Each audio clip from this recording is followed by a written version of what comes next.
Introduction. As a journalist for a small investigative magazine, Michael Turner had always been drawn to stories of the unexplained and the macabre. When he heard whispers about the old Crescent Hill Psychiatric Hospital, he knew he had found his next big story. The hospital had been abruptly shut down years ago amid rumors of brutal and inhumane experiments on patients. Determined to uncover the truth, Michael set off to investigate the abandoned facility. The Discovery Crescent Hill Psychiatric Hospital stood at the edge of town, a decaying monument to its dark past. The building, once a place of supposed healing, now loomed ominously with broken windows and ivy-covered walls.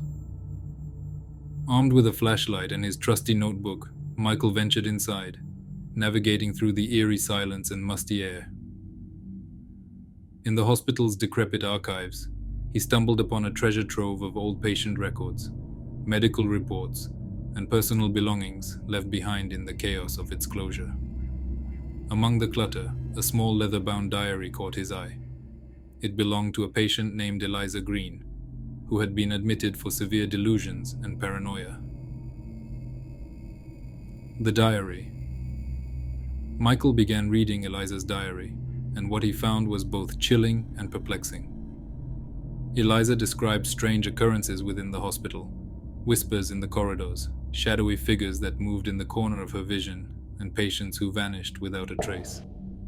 Her entries became increasingly frantic, detailing nightly visits from the Dark Ones, entities that seemed to feed off the patient's fear and suffering. One entry read, "They come at night, creeping through the walls. I hear their whispers, promising release, but bringing only pain. Dr. Hawthorne knows about them. He invites them. The experiments are not just on us, but with them. We are the sacrifices." The investigation. As Michael delved deeper into the diary, bizarre things began happening to him. He heard faint whispers echoing through the empty hallways, and shadows seemed to dance just beyond the reach of his flashlight. Determined to uncover the truth, he tracked down former staff and patients, piecing together a horrifying picture of what had transpired within the hospital walls. Dr. Hawthorne, the head psychiatrist, had conducted unsanctioned experiments in an attempt to contact otherworldly entities. Patients were subjected to unimaginable horrors, all in the name of summoning these dark forces. The hospital was closed down after several patients died under mysterious circumstances, but the true reason was far more sinister. The entities had crossed over, wreaking havoc within the facility. The descent Michael's investigation took a toll on him. His nights were plagued by nightmares of shadowy figures and unsettling whispers. He began to see apparitions of tortured souls, their faces twisted in agony. One night, while reviewing his notes in his apartment, his vision blurred, and he found himself back in the hospital, standing in a darkened hallway. He realized with growing horror that the entities had attached themselves to him through Eliza's diary. Desperate to rid himself of their influence, he returned to Crescent Hill one final time.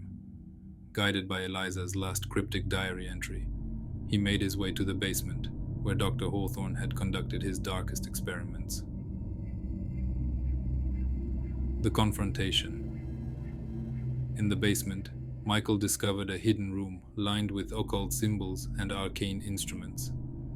At the center was an altar stained with blood, surrounded by medical tools and remnants of ritualistic offerings.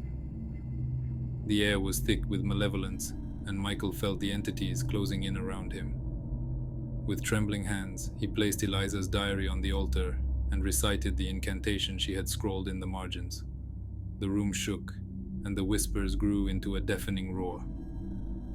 Shadows converged on the altar, drawn to the diary. As the final words left his lips, a blinding light filled the room, and the shadows screamed in fury before being sucked into the book. The aftermath. When Michael awoke, he was outside the hospital, clutching the diary. The building was silent once more, the oppressive presence lifted. He burned the diary, hoping to forever banish the entities that had haunted Crescent Hill, and now him. His story, a harrowing account of the hospital's dark secrets and his own terrifying ordeal, became a sensation. But despite his newfound fame, Michael could never shake the feeling of being watched. Every so often, in the dead of night, he would hear faint whispers and see shadows moving just beyond the light, reminding him that some secrets are never truly laid to rest. Subscribe to the channel, and also on our Telegram and Facebook there are a lot of interesting stories.